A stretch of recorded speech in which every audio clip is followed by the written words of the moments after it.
জয় গুরু পরম দয়াল আমার, তোমার চরণে জানাই ভূমিষ্ঠ প্রণাম। আর আপনাদের প্রতি প্রত্যেককে জানাই আনন্দিত জয় গুরু। আমাদের শরীর ও মন যদি ডিপ্রেসড হয়ে যায়, যদি আমরা কোনো কিছুতে এনার্জি না পাই, ডিপ্রেশনে চলে যাই, তাহলে কি করতে হবে আজকে এই নিয়ে আলোচনা করব। আর ঠাকুর তো সব সময় আমাদের ছুঁয়ে থাকে, আমাদের স্পর্শ করে থাকে। কি করে ঠাকুর আমাদের ছুঁয়ে থাকে, কিভাবে ছুঁয়ে আছেন ঠাকুর, এই সম্পর্কেও আলোচনা করব। দুটি আলোচনা করব, অবশ্যই মনোযোগ সহকারে শুনবেন। আমাদের আসল লক্ষ্য ইষ্ট স্বার্থ প্রতিষ্ঠা। তার স্বার্থ প্রতিষ্ঠার দিকে লক্ষ্য রেখে সব কিছু করতে হয়। দীক্ষা তো ঠাকুরের। তোমার দীক্ষা আমার দীক্ষা কেউ নেয় না, দীক্ষা দেনও তিনি। সেই তো স্বাভাবিক, আসলে তাতে কেন্দ্রায়িত হলে এসব কোনো সমস্যা থাকে না।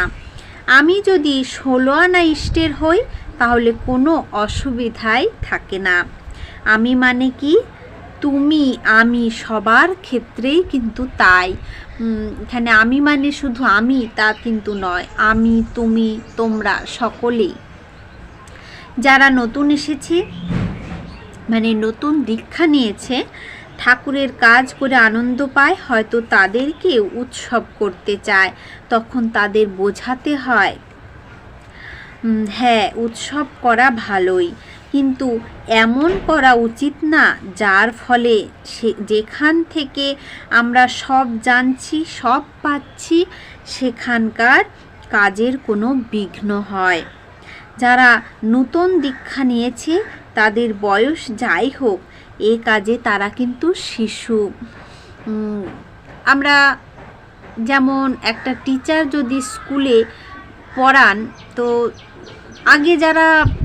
আগে থেকে যারা টিচার হয়ে আছেন, তারা কিন্তু অনেক কিছু জানেন। পড়াতে পড়াতে তাদের একটা অভ্যস্ত হয়ে গেছে, তাদের চর্চা হয়ে গেছে। তারা আর নতুন যে স্কুলে নতুন পড়াতে যাবেন, নতুন টিচার হিসেবে এসেছেন, সে কিন্তু তার কাছে শিশুই।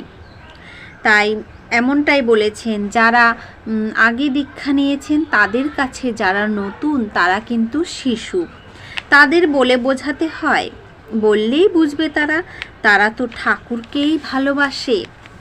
রেবতীদা বললেন, মাঝে মাঝে মনে হয় প্রাচীনকালে গুরু শিষ্যকে যেমন ছুঁয়ে দিয়ে বলতেন, যা বেটা নাম কর, সেরকম আপনি যদি আমাদের ছুঁয়ে দেন, তাহলে এক লাফে অনেক কাজ করে ফেলতে পারি।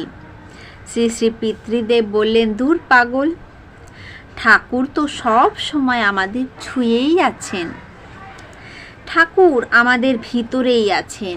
ভালো করে বোঝ, তাকে চিন্তা কর, দর্শন কর, তাকে কাটায় কাটায় অনুসরণ কর। তা করতে থাকলে ডিভাইন ভাব জেগে উঠবে। তখন বুঝতে পারবে এমন গাইড ছাড়া ত্রিভুবনে আর নাই। ননিদা বললেন, ইনফিউশন প্রতি মুহূর্তেই হচ্ছে, আমাদের চলনা সেরকম করে নিলেই হয়। শ্রী শ্রী পিতৃদেব কথা হচ্ছে কি, উষা নিশায় মন্ত্র সাধন, চলাফেরায় জপ, যথা সময় ইষ্ট নির্দেশ মূর্ত করায় তপ। ঠাকুর যে ছড়া দিয়েছেন, ওই ছড়ার মধ্যে সব নিহিত আছে। ঠাকুরের একটা বাণী যদি ঠিক মতো পালন করা যায়, তাহলেই হয়।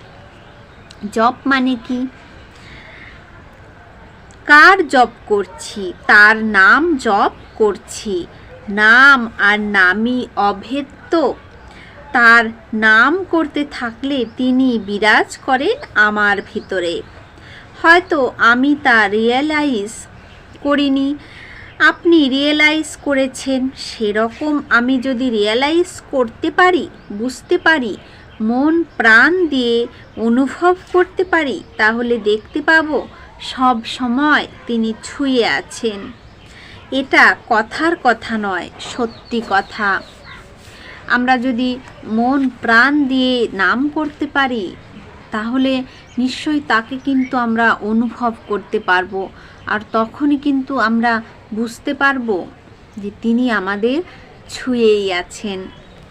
তাই আমি যে বললাম ঠাকুর তো সব সময়, ঠাকুর কি করে ছুঁয়ে থাকতে পারেন, আপনি যদি সেইভাবে ঠাকুরকে ডাকেন, তার নাম ধ্যান করেন, তাহলে অবশ্যই বুঝতে পারবেন ঠাকুর কিভাবে আপনাকে ছুঁয়ে আছে।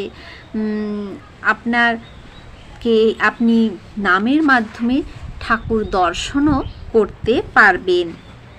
এবার আসি ডিপ্রেশন থেকে কি করে আমরা বেরোতে পারি আর এনার্জি কি করে পাওয়া যায়। প্রফুল্লদা বললেন শরীর মন যখন ডিপ্রেসড হয়ে পড়ে তখন যদি নাম করা যায় তাহলে এনার্জি পাওয়া যায়। শ্রী শ্রী পিতৃদেব বললেন শোন, শরীর মন ব্যাপারটা কি? শরীরের সঙ্গে মনের একটা সম্বন্ধ আছে। শরীর আর মনের মধ্যে নিবিড় সম্বন্ধ। শরীর আর মন অঙ্গাঙ্গিভাবে জড়িত। মনটা যখন ঠাকুরের হয়ে যায় তখন শরীর আর কিছুই করতে পারে না। শরীরের কি কোনো মূল্য আছে? মূল্য ততক্ষণ যতক্ষণ তার সেবা করতে পারি। আমি যা বোধ করি তাই বলছি। আমি মনে করি অসুখ বিসুখ যতই হোক তার কাজই করব। শরীরে তো 7-5 লেগেই থাকে, মাথা ধরা, প্রেশার, পেট জ্বালা, ঠ্যাং ব্যথা, মাজায় ব্যথা, এ শালার কোনো ঠিক আছে? তাই শরীরটা তো আমাদের অসুস্থ হবেই, তাই বলে কি আমরা ডিপ্রেশনে চলে যাব? এমনটা নয়। নাম করুন, নাম করলে এনার্জি ঠিক ফিরে আসবে। কিন্তু মনটা আমার কাছে আছে, তাই নিয়ে আমি সুখে শান্তিতে থাকি। যে মন একবার তার চরণে দিয়ে দিয়েছি সে মনের আর অসুখ কি? সে মন চিরসবুজ। তাই ডিপ্রেশনে যদি আপনারা কেউ পড়ে যান অবশ্যই ঠাকুরের নাম করুন। ঠাকুরের নাম করলে মনে এনার্জি পাবেন, আর সেই এনার্জিতে আপনার ডিপ্রেশনটা অবশ্যই কেটে যাবে।